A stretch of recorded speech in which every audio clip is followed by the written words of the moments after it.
Hello everyone, I'm Pravallika Patruni and hereby presenting my Teach One topic, MySQL installation. And let's get started.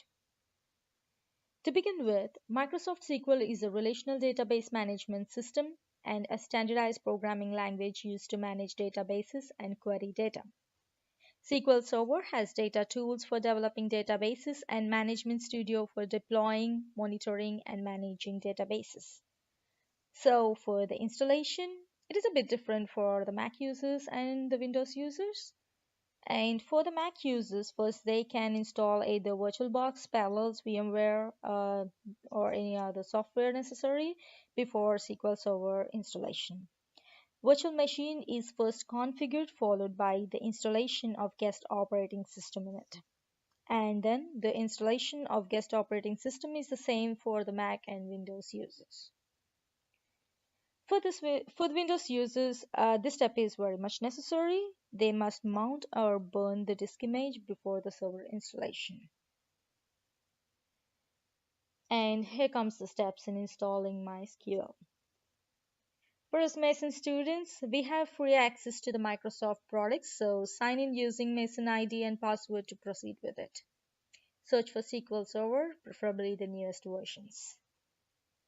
And here I downloaded SQL Server 2014 Standard Edition with Service Pack 1. This comes along with the Management Studio and I selected this. For newer versions, Management Studio must be installed separately during the installation step. The product so selected is added to the cart and downloaded. The Service Pack 32 or 64-bit can be downloaded according to the operating system properties. Then the downloaded image is then mount or burn the image for Windows user, especially as discussed before, and this is followed by the actual installation.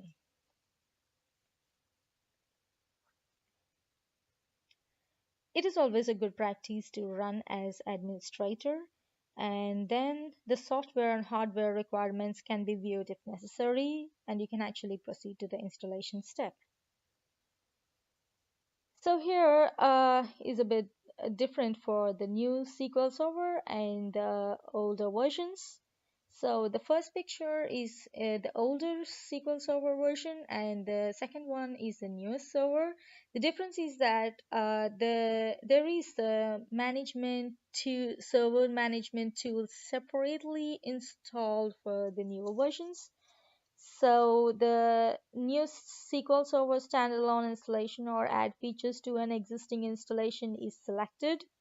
And for the newer version, SQL Server management tools also must be selected and installed. And then if this product is downloaded through the Microsoft Imagine or DreamSpark, the product key automatically appears here.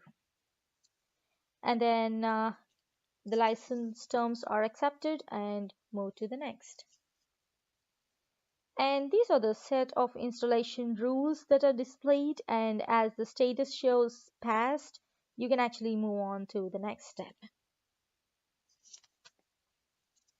As we will be using SQL Server mostly as a database engine, SQL Server feature installation is selected and click Next.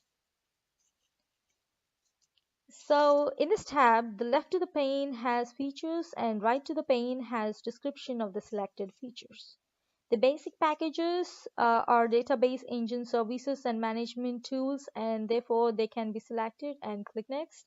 If you want, you can actually select all of them, but it purely depends on what you're gonna use. And here is the instance ID, which becomes a part of installation path. And here our instance ID is MS SQL Server, and this is the path where server is saved on PC. And then click Next. And for server configuration, click Next, followed by the database engine configuration, to which we have to select Add Current User, and then click Next. Here, make sure the prerequisites are met, followed by clicking Install. And it takes a little bit of time.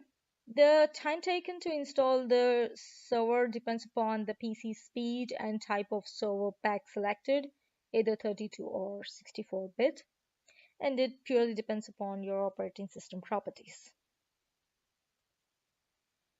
And here you can see at the middle of the pane, all the successfully installed features are displayed, and you can actually go ahead and click close. It is always recommended to restart the PC once the installation process is completed.